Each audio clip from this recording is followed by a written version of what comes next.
covering on the edge of the pages. When you open a book or the cipher, and you're breaking up these letters, you close it, you are reforming the letters. This is a shaila indeed, and these foreign books with the writing around the rims of the pages, and therefore it says that it is best not to use these books. If you do, not to ever you print. You sure you don't print the cipher with words on it. You just, if the occasion arises where you have to use it, then first make sure there's no duplicate copy, or you can't get along without it. You must see this halacha or cipher you want to learn. There's no breda, and you are allowed to use that cipher with the wording around the edges. Just try to see to it if possible to get up another one. Otherwise it is permissible. Which means I could do.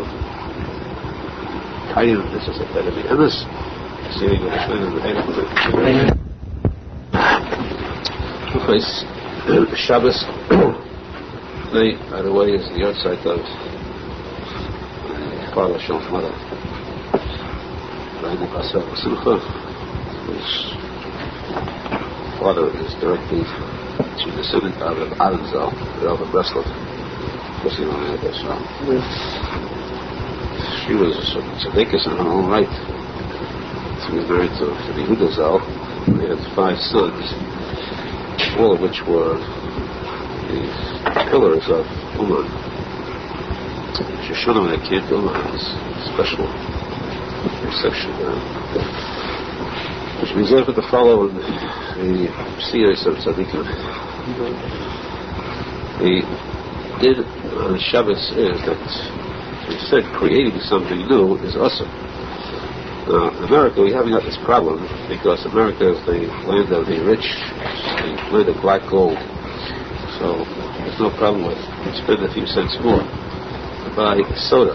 Soda is a popular favorite drink, and especially on Shabbos, a good Shabbos meal with a glass of soda afterwards is a special taste, special flavor. Ready to sell, to spend money for large families with soda, where it's more expensive in here to a degree, money is more rare, it's difficult to go to that expense. They have little small tubes, containers, vials that they put into little bottles called syphilux, and this gives off carbonation. They put water into it, into this bottle with this small container, and this creates carbonation, it creates soda. They can then mix it with syrup, and they have colored soda and so on. Shadow is that you can put this little tube, it's a small tank, looks like a regular tank, and well, this is allowed on Shabbos. There's a long discussion about this among the Bavly Yerushalmi. So, interestingly, fortunately, the psak halacha is that it is permissible on Shabbos. There are some, of course, who say that it is not, that they are outnumbered. So, very happily, there are many that show to drink soda on Shabbos, to make soda on Shabbos without problems. The East of Shiloh Daylight. There is another Shiloh that comes up, Shiloh about coloring. Surveya is a major halacha on Shabbos. If you take water and put syrup into it, you are coloring that water. So here you have a Shiloh about whether we say there exists the din of tzviya by food. Yesh tzviya ba'echud or ain't tzviya ba'echud. Anything else but that which is edible, there is an isur of tzviya, coloring. Food is a Shiloh whether there exists that isur. Again, the vast majority of places can hold there is no tzviya ba'echud. The Shulchan brings only that it's best, if possible, to avoid it, but really, it cannot really refer to cases like tea, coffee, or even in the case of soda drinks, those that are regular, popular drinks. You cannot apply the din of tzviya ba'echud there. Surely that is permissible. Well, when do we say, the din says, well, when do we say that tzviya is also ba'echud? Only when you put a coloring into a food which in itself does not become part of the food. It's not actually edible. So when that coloring is put in, a preservative or coloring which doesn't count for the good food, then the tzniya is awesome. And the halal to color anything naturally is awesome. You're able to put the colored dye into water just for the sake of putting it in front of the sun, where you have the rainbow colors for Shabbos. That is definitely awesome. There is no Easter of carving out, making carvings in bread. You're allowed to carve out parts of bread, bring it into the food, no Easter there. However, this is for Yinter, of course, all these things are admissible. But Yinter, when you are allowed to bake, baker, a woman who bakes, should see to it that she does not form any kind of figures or letters in baking. Travel like eating cookies, letters, or figures is spoken about. Baking in the Chatchila, even on Yom when you're allowed to bake, this should not be done. Avoid it. Should zecher to Yemes Evdi Hashem Yemes, Ratten Hilchah Shabbos, thereby see what it's being held in Halacha. It is that you're not allowed to prepare anything for the next day, on Shabbos. So surely, when it comes to the question of washing dishes on Shabbos, then surely you're not allowed to prepare to clean the dishes so you can have them clean for the next day, or after Shabbos. But you are allowed to wash dishes on Shabbos if the dishes will be used the same day. Meaning, you can wash them Friday night, even though it's not being used for a meal immediately, it'll be used for the next meal, the next day. Still, because it's for Shabbos, you are allowed to wash these dishes without question. And glasses have a separate din, because glasses, even though it's after the last meal, there's always a chance of drinking. The person never stops drinking. Plus, if there is going to be a meal, you're going to need 2 plates, you're allowed to wash the entire set. Because once you wash, one of this part of a set, maybe possibly you may have guests and so on, you're allowed to wash these dishes. If a person is certain, not a question of that, he's not going to eat again, and say, even if it's Friday night, there's 2 meals to go. But he knows he's going to eat somewhere else next day, those dishes cannot be washed because then there's a certainty that's preparing for the weekdays. There's another chiddush then. What if in a house where it's warm weather, you leave the dishes with the food on them, that is with the waste matter of the food, then it may bring to flies or to other kinds of insects. And then the person is allowed to soak these dishes in water, fill a pot, put the dishes in this water, to avoid the contamination, danger that flies and other things will bring. This may be done even though he is certain he will not use the dishes anymore. He still is allowed to put them into water to prevent this from happening. Is the chiddush that, of course, you're not allowed to use liquid soap for dishes. You're not allowed to use liquid soap for hands. You're not allowed to wash with soap on Shabbos. But you are allowed to, if you want to put these dishes into cold water, you're allowed to put liquid soap in the cold water, and by itself, it could serve as have a cleansing effect on it. You cannot use the soap to rub the soap against the dishes. Put the soap into the water, it's liquid, it is permissible. It's only if the water is cold, and not if the water is warm, even though it's a cliche. You cannot use this warm water because then there's a shadow of cooking. Definitely a shadow of cooking because it, of course, entails other shadows too. But it's enough that you're allowed to use this in cold water, but not to actively use the soap for the dishes. I think it is to have the dishes that are clean, sanitary, and pure, covered Shabbos Kodesh. Zecher to be retired, Aharon Kelen, is Aharon Amach, Evelyn, Shasogidin, prepare for this Shabbos Kodesh, prepare for this Shabbos now to accept the taste of its Kedusha and Shalom Yiseda, ויהיה השם ימס ונזכת כבדי שבש ועושים בובל ויעשו פשוט כנראה אחרי שבס din of schita, you're not allowed to squeeze out anything. You have a rag that is wet, you're not allowed to squeeze it out. Or a sponge, you're not allowed to squeeze it out. It's considered halacha. Various reasons, different given the Gemara, but it is an issa to squeeze out anything that contains liquid in it. Now, therefore, if you have a case where you want to dry something, so the liquid spills out on a table, for example. Let's say that you have a very neat Shabbos table spread, royal spread, as it's fit for the Shabbos queen. Everyone has his cup in front of him, bottles of soda, juices, fruit juice, so on. And you get up and you are very meticulous and very careful, precise in your movements, slightly clumsy. You knock over your cup of juice, and in order to catch the cup, you knock over the bottle. This bottle causes a chain reaction because there's a jar full of mayonnaise, which is next to a bottle of ketchup.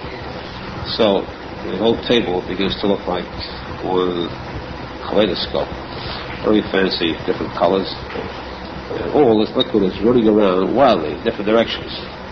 So in order to stop all this chaos, you take a cloth and you try to absorb this liquid or to prevent it from going further. You have two problems. One problem is squeezing out, absorbing it, thereby causing it to become very saturated. It needs automatic schita when you hold on to it. Second problem is you have the problem of tzviyah. That's colored. You have a white cloth, and you're going to absorb something red, any color.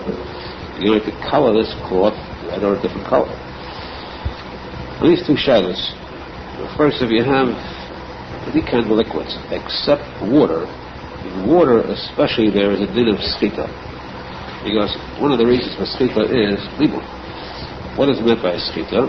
You wash something in water, and you squeeze it out, and thereby you cleanse this item of dirt. That's how you wash it. Any cloth or any type of clothing is washed and squeezing out the water after the rinse process, the drying process. This cleans it. Now this you would do with water. You wouldn't take jam and wash the clothing in jam and then squeeze it out. So let's put the squeezing there doesn't have the same effect. So you don't have the din of schita that much in any kind of liquid bubble. Therefore, if the liquid pours out on the table, you want to clean the table, you could take a knife and scrape off, not scrape but move this liquid towards the end of the table, catch it into a plate or something, and thereby clean the table. A knife or even your hand. Your hand is even still better because you can cover more ground that way. You can get closer to the cloth that way. But you're not worried about squeezing out the cloth, saturating the cloth and squeezing it out because it is a regular liquid. With water, using a knife is also because the scraping will cause the squeezing of the cloth, plus the pressure with the knife is much greater than that with the hand. So, if there is water that pours on the table, then you simply place some kind of paper or cloth, but there's surely no question of schita. Nobody is going to wash out paper towels and squeeze them out to dry them. There's no question that the person is going to make libur and wash his paper towels, and therefore it's admissible. Again, you cannot put pressure on, too much pressure on. Now, this is all said if we don't face the problem of coloring. If you have, say, some red wine pours out on the tablecloth, you're going to move this wine with your hand or with a knife. You're going to spread the wine to more places where it is than it is right now. Every inch you spread it to, that is tzviyah, coloring the rest of the cloth, no matter what color it may be. In fact, there are some who say that if the cloth is red, and this is red, and it's worthless, but it's nicer. There are different days there as to whether coloring means only to strengthen the color that exists already. That's been the nicer. The Rabbanan say any kind of color to change colors. You have a painting and you want to, your house, you want to change from a horrible green color to eggshell, for example. So there too it's considered coloring. But more so if you have wine-colored walls and it became faded, you want to strengthen that color, add to it. That's the real opinion of tzviyah. So in both cases, at least Rabbanan, then surely it is usher. So the person must be careful then not to cause this liquid to spread further. You could put paper cloth on it to absorb it. Paper cloth, the fact of coloring in paper cloth is not considered coloring, though it is, of course, you are coloring it, sometimes paper or not. In this case, it is completely recalculated, completely destroying this paper cloth. It's being thrown out. There is no intent for coloring, no kavanah. A combination of all these items which makes this permissible. Of course, you come to this problem. The person has blood, he's bleeding. And in order to stop the blood, you have a very serious problem of how to go about it. Since if you put a cloth on it or a pad, the pad is going to absorb the blood. You're going to color, put a handkerchief on it.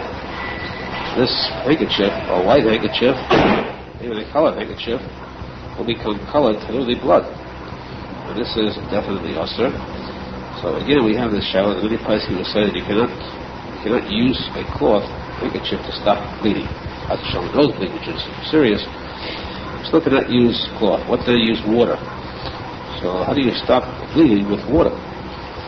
Pressure. Of course, the regular cut or something, you could use pressure, pressing down, simple pressure, that stops the bleeding and coagulates the blood. And when it's a little more serious, as it's shown, then it's difficult.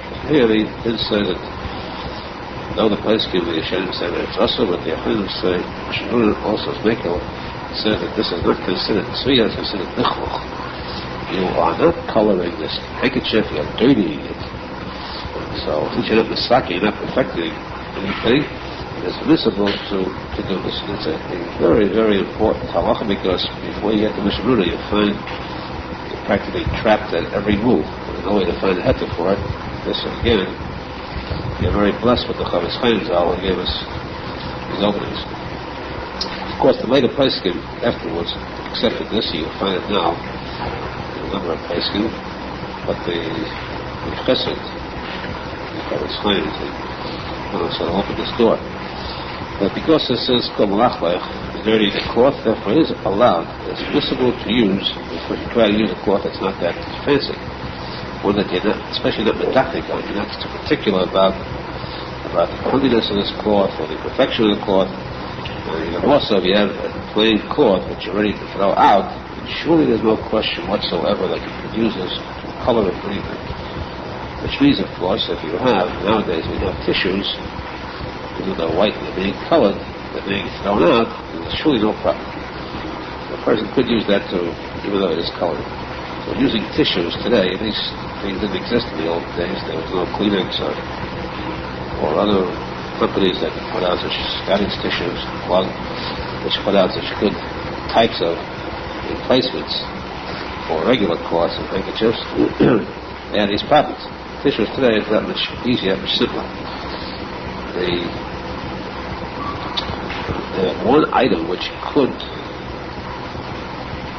avoid a lot of these problems is if you have a tablecloth made of plastic, rubberized plastic cloth which cannot absorb. No matter what you pour on it, it doesn't color, it doesn't absorb it. Then you can easily, even with pressure, there's no sfita, there's no tzviyah, there's no problem at all. These plastic cloths are that good. New inventions which ask, why do these inventions come out? The answer is because we have so many amaratz there, no halachas, And the Shemayim Yirachamu, that pity from heaven to prevent the rescue of Jews today from committing sins on Shabbos unknowingly, or otherwise. So in heaven they gave this bracha to allow plastic to be invented and different types of waterproof oilcloth types of tablecloths to prevent all these shilas from coming up. The person unknowingly is blessed in heaven that Hashem creates the cure before the market. The market is the Emiratus. The cure is the avoidance of these shilas. Now another item that you have to be careful with, talking about schita, is that the person washing his face, or the face person going to the mikveh, for example. Going to the mikveh, you dry yourself with a towel, you cannot use pressure. So there you have a towel, you don't have paper cloth. There, definitely if the towel becomes saturated with water, you surely cannot use pressure because there is a definite case of schita. You have water, you have a white towel or a colored towel, this is considered libud because this cleans the towel, the fact that water goes through it. So this is definitely an Isur on Shabbos. You have to see to it that you use a towel just dry, use one that is wet, do not use pressure. And then besides the Shabbos Chita with the towel, also drying one's hair, you do not even put pressure on the hair at all, because by hair there is a definite din of Chita. Therefore a person who has a lot of hair, one one's fine. One one's fine. There's a question of definite Chita by size. So this should be avoided. What should be avoided? Hair should be avoided. Make sure you remove the hair first.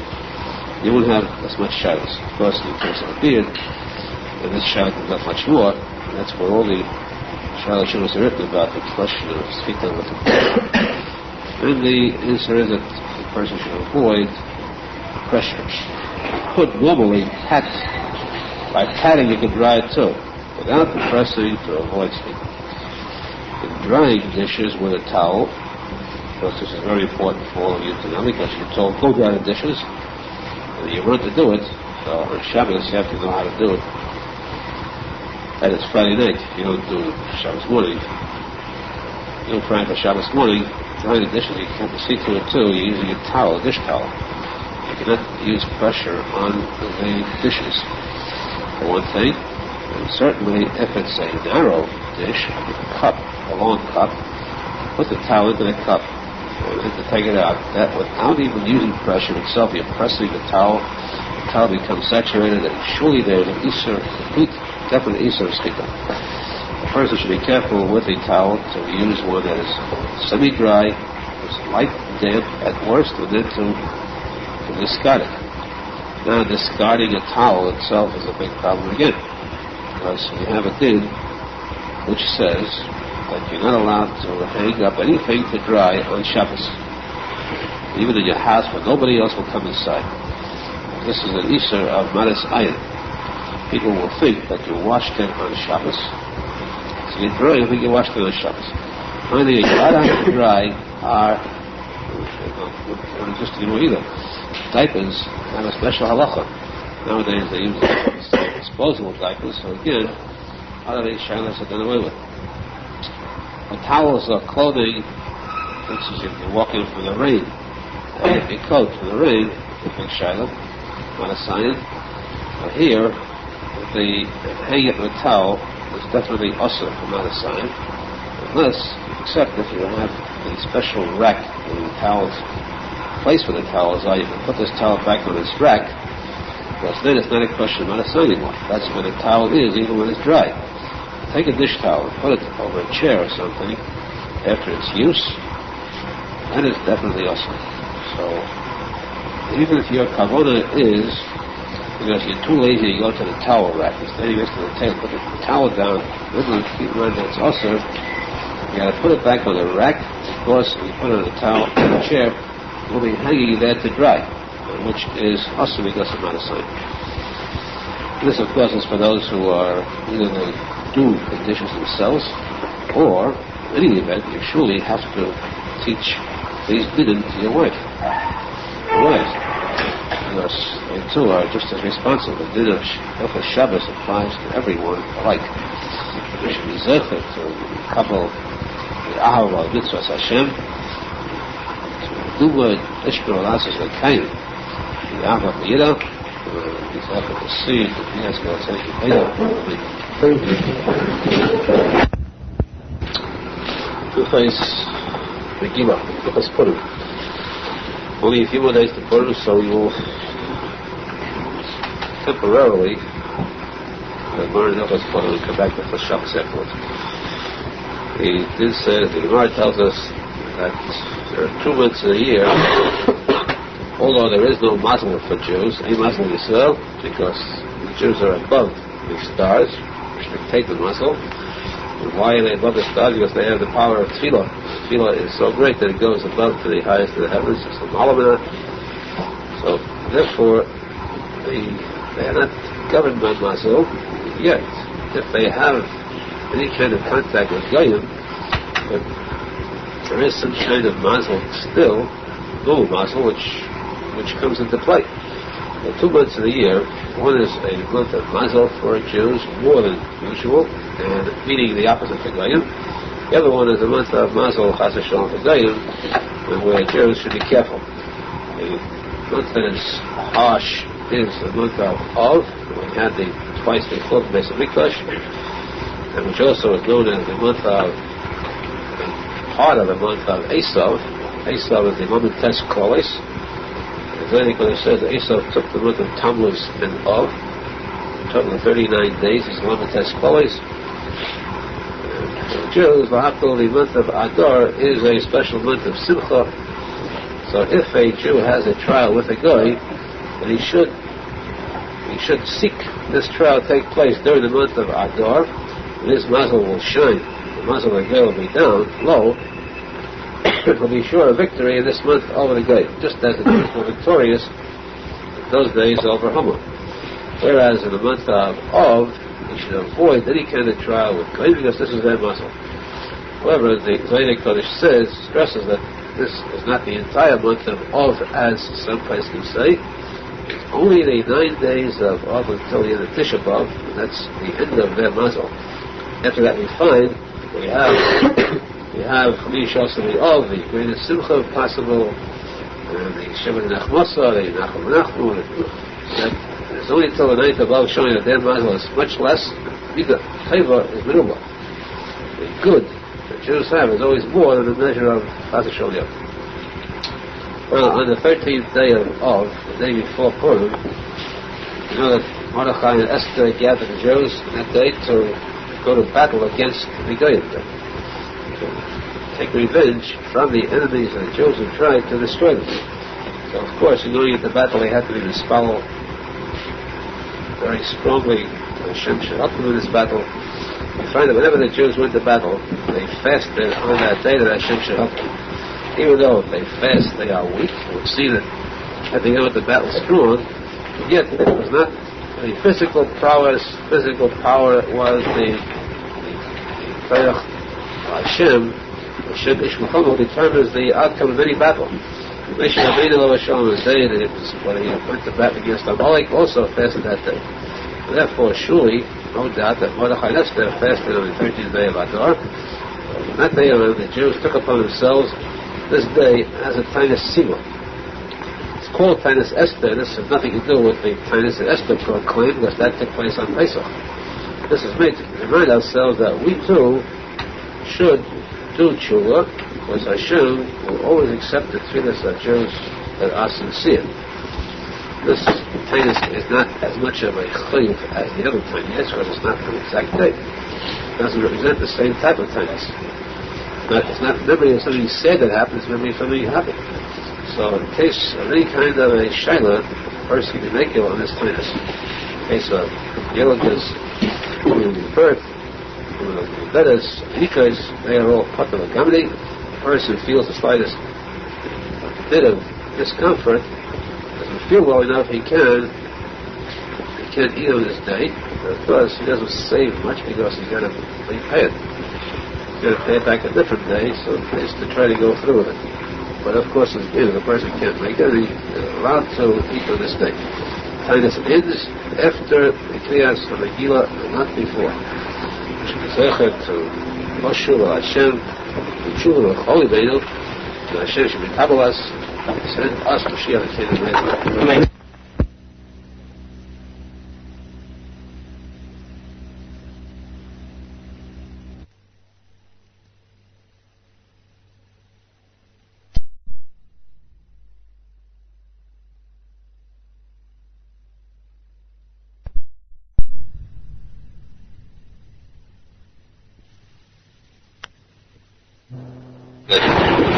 Supposed to show that Purim is a Yom Tov, real Chag, and therefore the person should wear Big Day Shabbos. This means not in the morning, it means that even in the evening. Because for the first reading of the Megillah, you should already be wearing Big Day Shabbos, which means you have to put it on before Mincha. Before going to Mincha, coming to Mincha for ancestor, by Chal, come dressed already Shabbos day. You come home, you're supposed to find too that the house is in a sense Shabbos day.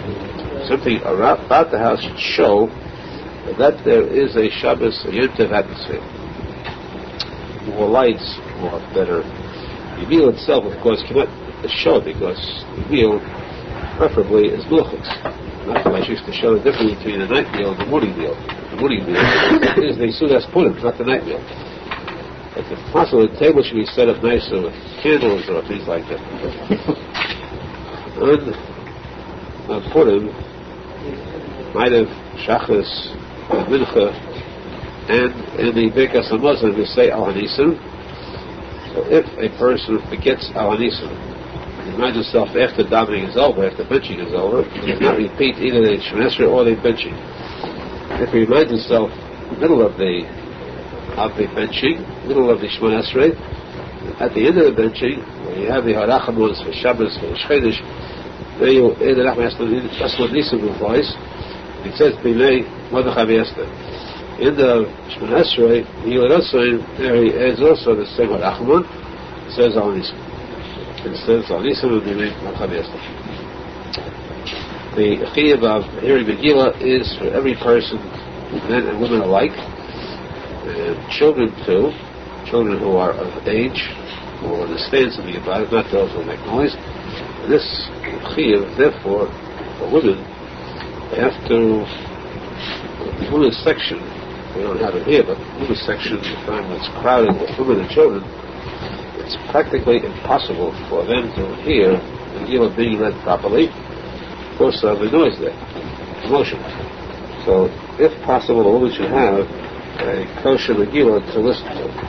If not, it is certainly better, more advisable, for women to have a separate minyan, not a minyan, but a separate reading of Megillah for them. It's usually done in a house. Megillah is read for all women, married women that cannot come, children cannot come to shul.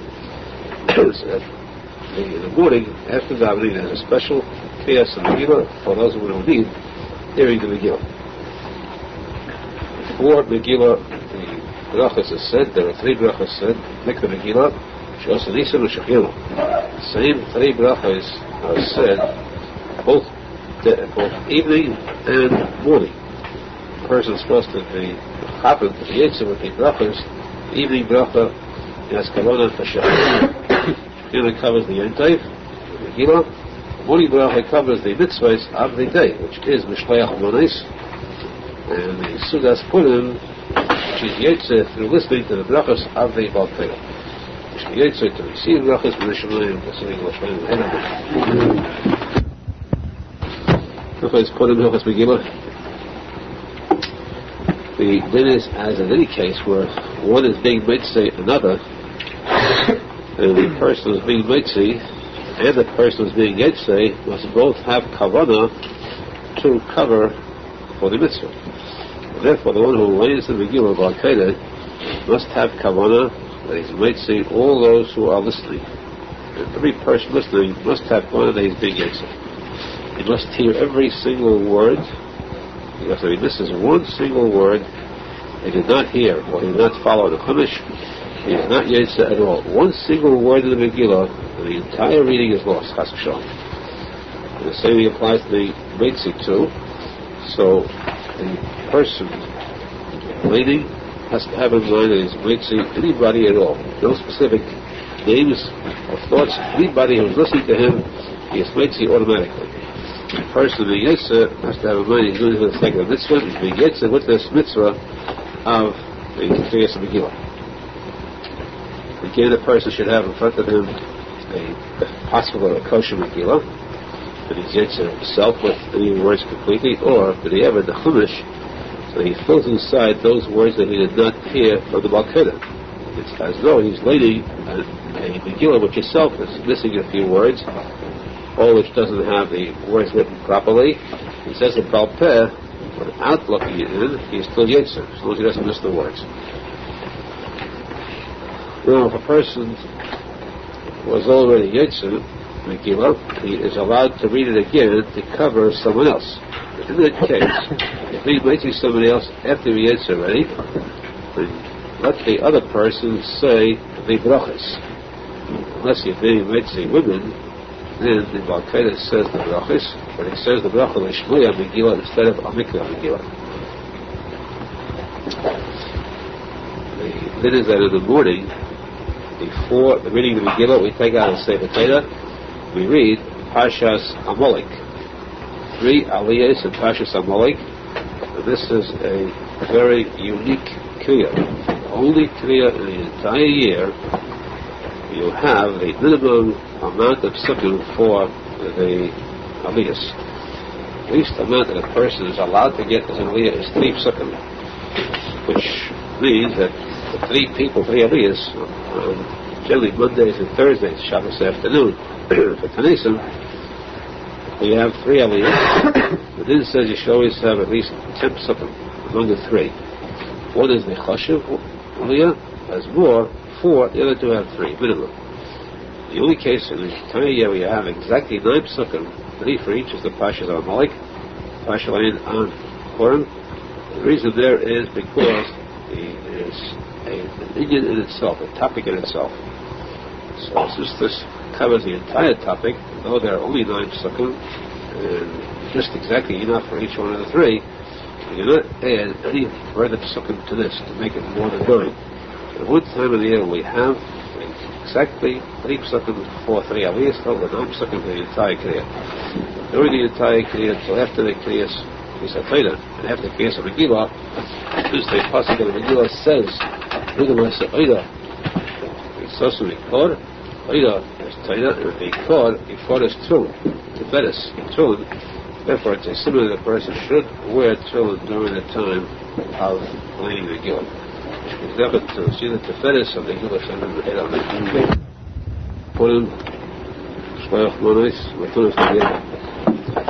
this says that every person, everyone, men, women alike, are required to send a minimum of 2 food gifts to a friend.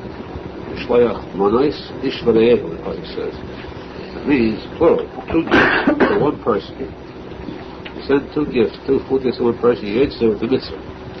However, anybody who does more is Meshuach, praised, because the mitzvah says, in order to bring it about Simcha, this holiday of Purim, it's supposed to send Shleach monos. The more, the merry. However, it is definitely better. The second part, gifts to the poor, is a much bigger mitzvah than the mitzvah of shleach monos to friends, and to have a sudas purim. As much as you celebrate it, it's not as big as the mitzvah of matanis l'yidin. So therefore, if you have a choice of minimizing one and increasing the other between the 2, certainly matanis l'yidin should take precedence over the sudas, over the shleach monos, sudas gift. There are some people who go to great expense, great show to send messages with whole carloads of food gifts to their friends, and it's very nice. There's a meshulach. At the same time, the fact is that the expense involved would, if it would go to the poor, would be a much greater mitzvah. Because there is no greater simcha that Hashem prefers. And that simcha of bringing satisfaction, peace of mind, and simcha to the hearts of the poor. Get these gifts on Purim and also have what the 2 partake in the Sudas Purim.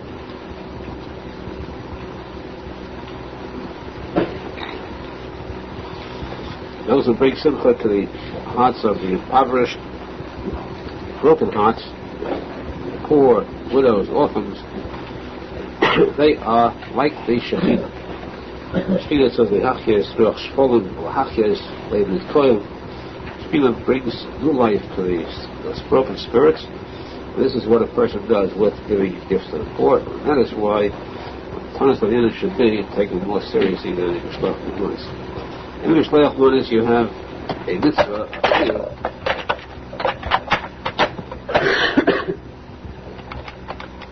a chiyuv which must be covered. Mishloach Manunis is that it must be food that is ready to eat. Meat that is already cooked, fish that is already cooked. You cannot send raw meat or raw fish, or different types of sweets, cakes, fruits, wine, and so forth. But not anything which first has to be cooked or first prepared. It must be immediately ready to be consumed, and then it is considered Mishloach Manunis. Every person is included in this mitzvah, including women, and it is that women must send to the other women friends, and men to men friends. The woman always allows her husband to cover the mitzvah for her. In this case, she cannot rely upon her husband. Since women are required to fulfill the mitzvahs of Purim too, the husband cannot be mitzvah or wife with these mitzvahs. She must do it herself. And do it herself means that she should send only to a woman friend. It is forbidden for a man to send to a woman or vice versa.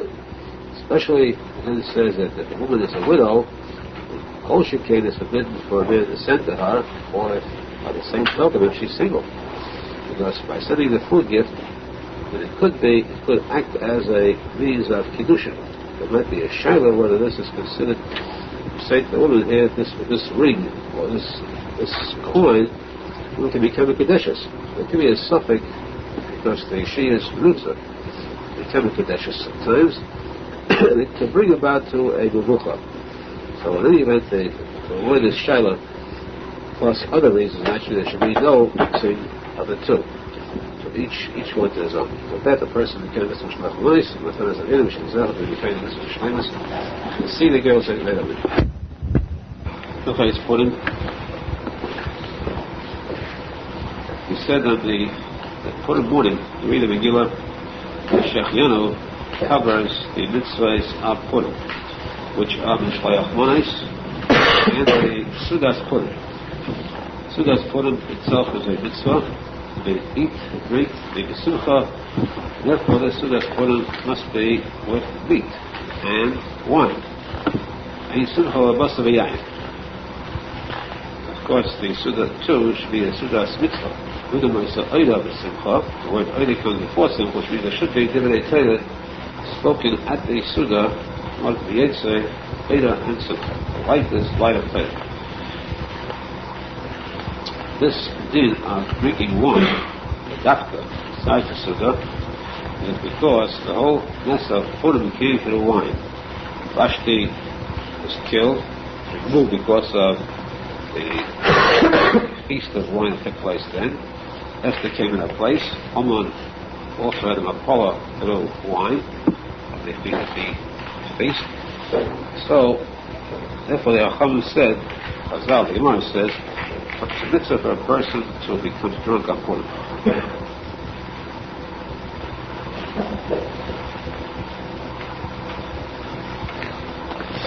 Many different shatim on this word. Chayiv, Enish, Syrian Jewish.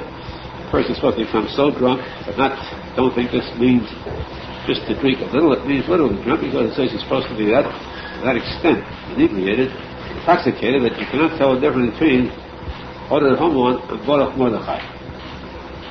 Different shatim given in this, so whether it means a person should fall asleep because of the wine, should realize that the exact gematria, Order Haman and Baruch Mordechai is exactly the same gematria. At least, all agree they should drink more than the usual amount.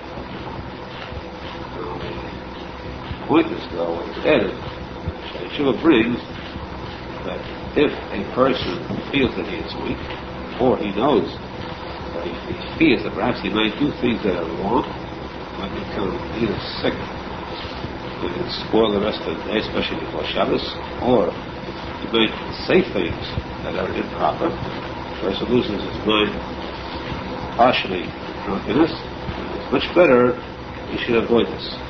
Even if the question of physical illness too, he may avoid this. Someone cannot take what you want.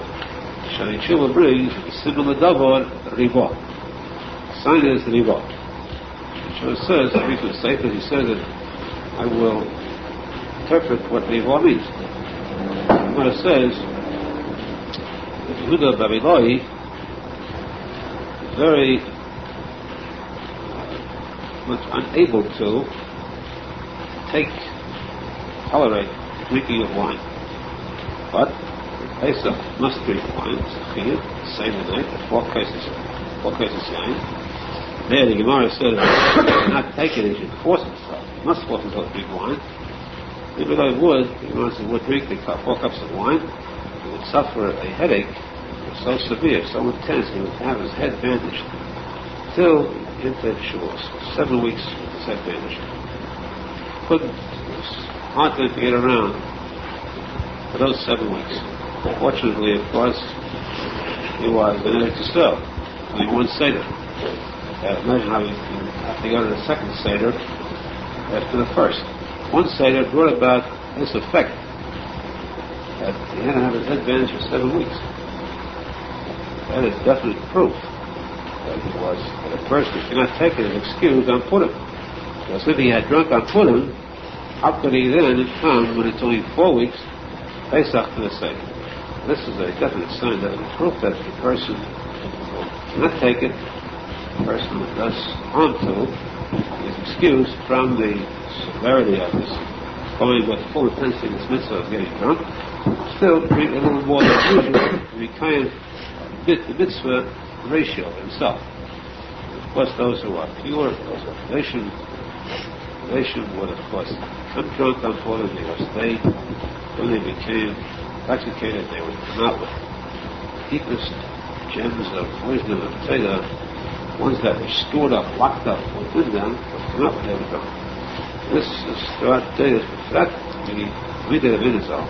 We see today, daily,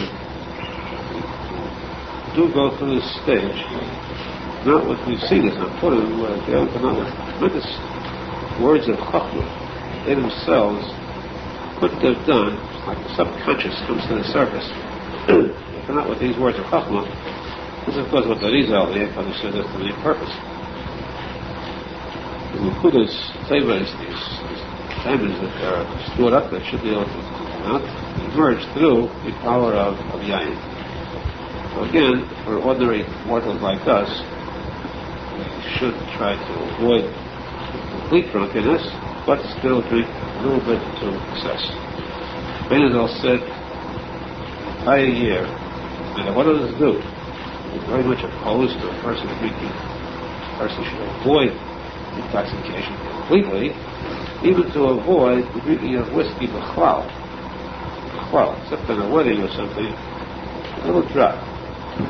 You see in the case of Arizal once invited Rosenfeld and Rosenfeld to his home. On an occasion, he offered them a cup of whiskey. This was a small ounce-sized cup, a little whiskey cup. And then he just put a drop on the bottom. He could just cover the bottom. And he said, this is also a little bit, it's good. It has the same effect as Dusha. The harm, of course, is eliminated by having only a little drop, and that's it. That's for special occasions. Otherwise, a person doesn't drink at all. Except if it is also put him there, a person to take it, he should go all out. One time in a year, a person should literally drink as much as he could. Plus, those who are zecher to Kedusha V'Tara, Asher Lahem. Those who avoid it for the sake of Kedusha V'Tara, Asher Lahem too. On Purim, the din is you're not supposed to do any heavy type of work. Business is permissible, or going to work, or the job is involved, the person's employment. Of course, he is allowed to. Any kind of davar ha'avad is permissible. Work means malachos. Malachos like the Chalamoid, a person should try to avoid doing any of those kind of work. You're allowed to put on lights, of course. Even writing is allowed, but it's to cut down a little bit on writing as a person would on Chalamoid too. And those things too which require a lot of concentration, business matters that could be postponed, it's much better to do that. Even the Indian marriage, wedding on Purim is not to be held because we see that Purim is a yentiv in a sense.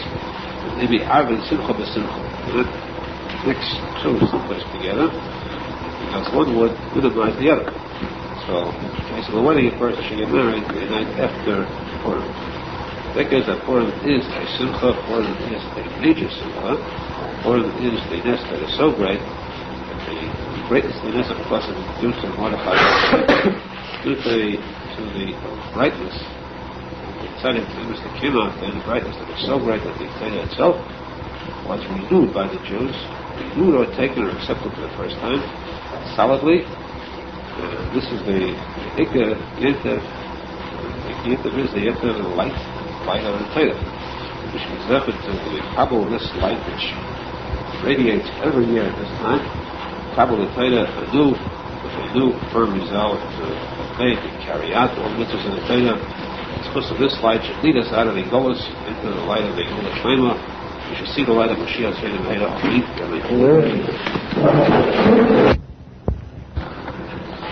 Before Shabbos, it says on Shabbos, a person should walk very sedately,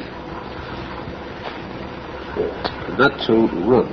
It's forbidden for one to run on Shabbos. It doesn't look respectable, refined. A person should act very refined on Shabbos, wearing Shabbos clothes, walk slowly, nicely, except if a person is running to Bar Mitzvah. He's going to shul, he's allowed to run. Going to perform any mitzvah, he's allowed to run, which means that a person on Shabbos spends his time properly, is always going to a Bar Mitzvah. What else would he be doing on Shabbos? So, in going to this, it's a mitzvah.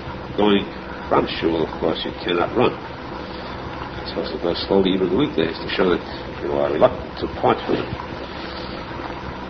Now, it is known that during the week when a person runs or takes a risking something, risking a degree of his eyesight. He was going to take a large step,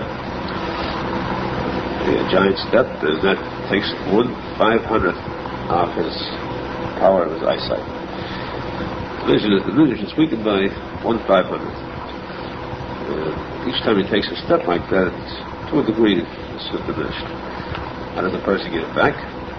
Kiddush, he looks at the candles, then he gets it back. There, the 250, twice there, 500. This is what returns the sight to him. This is possible only for those steps he took during the weekdays. The person takes big steps on Shabbos, what could return this Shabbos sight? Once again, this could say they could do it, but the sin is still there. Weekdays you have only the potential physical damage. Shabbos, that is wrong, is sinful. Except in the case of youth, or young boys could enjoy running for the pleasure of running. They run around chasing each other. Those boys are allowed to run because that's their unik Shabbos. Not to, of course, make it look like the weekdays. In other words, the boy should be wearing the finest Shabbos suit, run and scrape it and tear it on Shabbos. We'll only get a good beating. But these children or youth, feeders are allowed to run, not for older people, I suppose here. Now, on Shabbos, we have the din of Arizal, Halacha of Arizal, carrying something out of a shusayachid, a private property, into a public property, is considered an Isser Achil Shabbos. Carrying from a public property to private property is Chil Shabbos too. So anybody said that this private property means the kedusha of our property, Dalad Amis. It's There's 4 letters of Hashem's name. This is Yeshus HaYachid, Yechidei Shel Elam.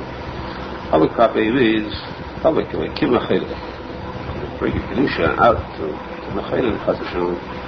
Tumah is considered a chil Avodah Zarah, just like Shabbos. Shabbos and Zarah go together. What the machas to bring inside into the Kodesh, Isser of Zarah.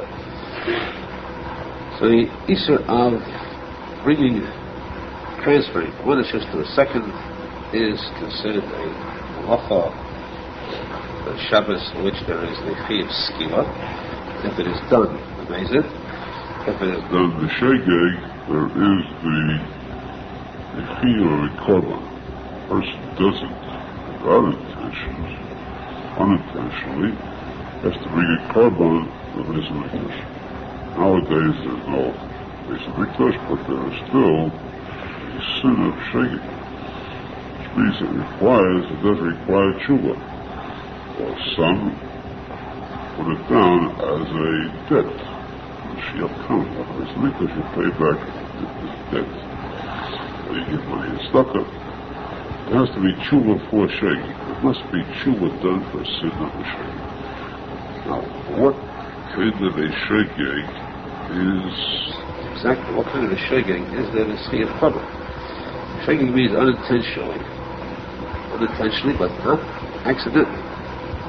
Which means that if a person has something in his pockets, he looked through his pockets, he checked through it, he missed, he omitted checking one pocket unintentionally, he walked out and he found that he was carrying something. Is that considered a shegeg on Shabbos, which is higher than Korban? The answer is not. The word shegeg means only forgetting. Forgetting. A person forgets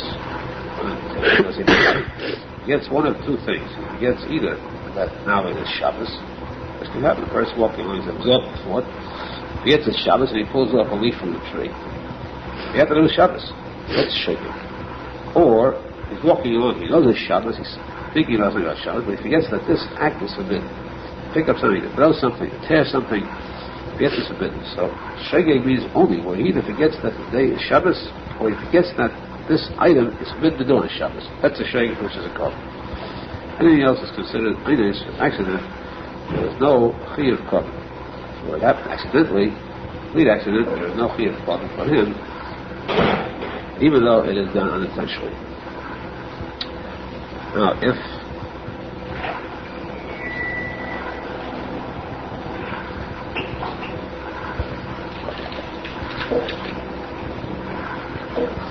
a person carries something out, it must be only an actual item which is carried. The person himself is only himself. His clothes are not part of himself. Yet wearing clothes is not considered carrying. It's considered wearing. That which is dead of Malbush is not considered Chil Shabbos unless it is permissible. Malbush is Chashmal. It's the Kedusha of Shabbos leads towards the Chashmal. So if it is a Malbush, it is part of Shabbos. There's no piece of Shabbos because the Malbush is the Chelik of Shabbos itself. So if it's a Malbush, then it is permissible on Shabbos. If it is a Tachshit, if it's an ornament, if it is something that is worn as jewelry and ornamentation, it is again permissible on Shabbos only for those who are permitted to wear ornaments. Now, a man will not wear earrings during the week. There's no ornament for him. And if he does, he's certainly no man. Because of what he may call himself. There are today 2-legged animals who do it, who act like that. And of course, we're speaking about humans, human race, and those, of course, who are higher, above those who are shenei, they're mitzvahs. So anything like that is an ornament, considered an ornament, is permissible on Shabbos. If not, it is also because the ornament becomes a malbush. Now, what is a tachshit permissible for a man? For example, there are men who wear gold rings. Diamond men's jewelers do good business with men's diamond rings. Men's diamond rings are a thick piece of gold with a setting, a large diamond that's set into it to show off his wealth. And two, there are special types of pins or watches that come in as an ornament too, not just as a means of telling time. Or the pocket watches which come with special chains, gold chains they used to have. These items, which are men's ornamentation, are they considered a tachshel on Shabbos to be allowed to be carried on Shabbos? Now, a woman is allowed to wear jewelry on Shabbos, and of course, a tachshel, as far as women are concerned, we know that there's Russian colors. So we cannot deal with them too harshly, too strictly. Generally, we say about women, leave them alone. If they don't bother you, don't bother them. Settle.